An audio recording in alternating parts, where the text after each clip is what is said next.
کفر کی زندگی، شرک کی زندگی، بدعات و خرافات کی زندگی یہ بیماری ہے، اور اللہ کا قرآن یہ شفا ہے۔ اگر کوئی گمراہی والی، بدعات و خرافات والی زندگی گزارتا ہے، اسے چاہیے کہ اللہ کا قرآن پڑھے، اور قرآن تمہارے لیے یہاں شفا ہے، یہ ہدایت کا راستہ دکھائے گا، یہ اللہ کا تعارف کروائے گا، محمد الرسول اللہ صلی اللہ علیہ وسلم کی رسالت اور ختم نبوت آپ کے سامنے رکھے گا۔ اور انسان اگر فسق و فجور کی زندگی گزارتا ہے، گناہوں کی زندگی گزارتا ہے، تو قرآن آپ کو ہدایت کا راستہ، نیکیوں کا راستہ، حسنات اور بھلائیوں کا راستہ دکھائے گا۔ لیکن قرآن مقدس کے ساتھ میرے بھائیوں ہمارا تھوڑا سا سلوک وہ نہیں ہے جو ہونا چاہیے۔ بعض وہ ہیں ہم میں جن کو اللہ نے قرآن کی دولت عطا فرمائی ہے، اور بعض وہ ہیں جن کو قرآن پڑھنا نہیں آتا۔ لیکن آج کے دور میں قرآن کا سیکھنا مشکل نہیں ہے، آسان ہے، لیکن ہم ساری دوڑ لگاتے ہیں، لیکن اس تعلق سے ہم فکر مند نہیں ہیں۔ جنہیں اللہ نے یہ دولت دی ہے تو قرآن فرمایا من اعرض عن ذکری فإن له معیشۃ ضنکا، جن لوگوں کو ہم نے قرآن عطا فرمایا، رسول اللہ صلی اللہ علیہ وسلم کی تعلیمات عطا فرمائی، اور اس نے اس سے منہ موڑ لیا، پہلی سزا یہ ہے کہ معیشۃ ضنکا، ہم اس کی زندگی تنگ کر دیں۔ یہ جو معیشۃ ضنکا ہے، اس کے ایک معنی جو عام سمجھ میں آتے ہیں کہ اس کی معیشت تنگ ہو جائے گی، روپیہ پیرا کم ہو جائے گا، زندگی کا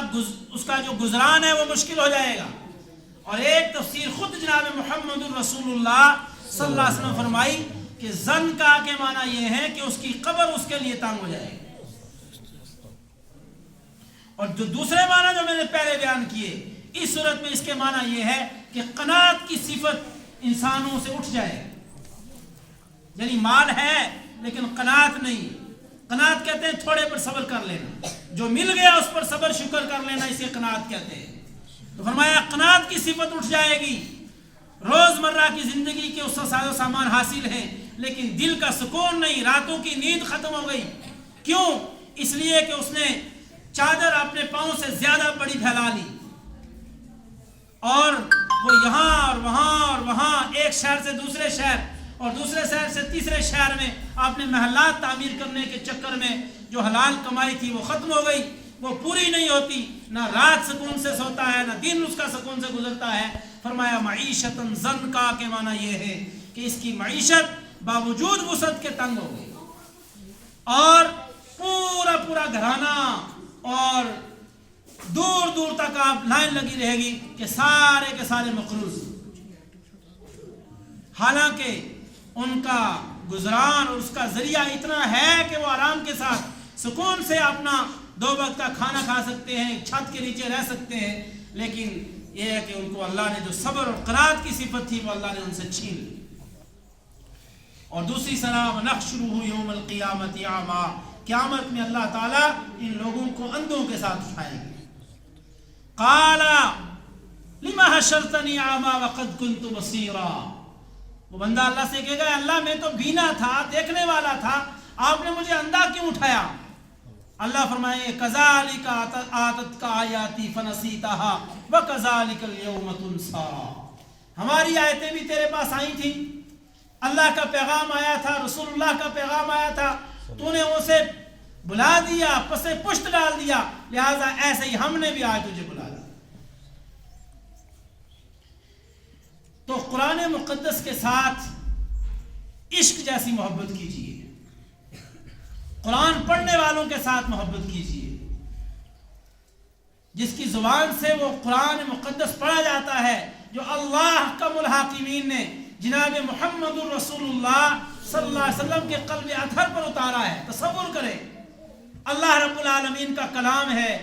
اور پھر جناب محمد الرسول اللہ صلی اللہ علیہ وسلم تک پہنچتا ہے۔ اگر یہ حضور کے سینے سے ہو کر نہ آیا ہوتا ہم اس کو نہیں برداشت کر سکتے، ہاں تو وہاں سے ہو کر یہ آیا، اور اس کی حفاظت کے لیے، اس کی اشاعت کے لیے اللہ نے جس سینے کا انتخاب فرمایا ہے، جس زبان کا انتخاب فرمایا وہ عام نہیں ہے، وہ اللہ کے ہاں سلیکشن ہو رہی ہے،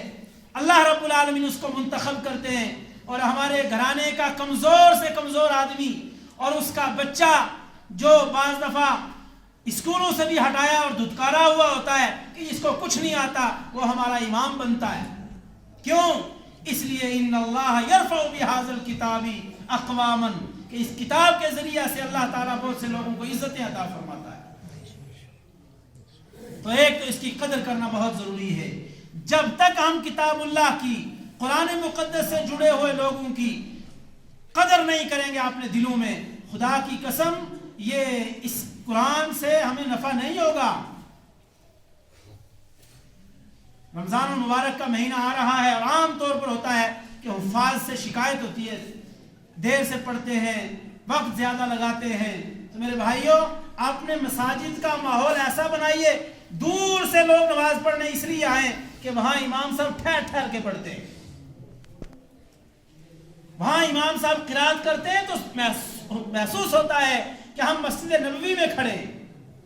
محسوس ہوتا ہے کہ قرآن اتر رہا ہے، اللہ کی طرف سے رحمتوں کا نزول ہوتا ہے۔ اور میرے نوجوان بھائیوں سے مجھے گلہ بھی ہے اور کہنا بھی چاہیے، ہماری ذمہ داری ہے کہ 4 بوڑھے بزرگ آدمی کھڑے ہیں، 70 سالہ زندگی ہے، ان کی ٹانگوں میں کپکپاہٹ ہے، وہ امام کے پیچھے کھڑے اور ہم پیچھے بیٹھے ہیں، جب رکوع ہوگا تو تب شامل ہو جائیں گے۔ رمضان میں ایک تو تراویح پڑھنا سنت ہے، ایک اس میں قرآن مقدس سننا سنت ہے۔ تراویح پڑھنا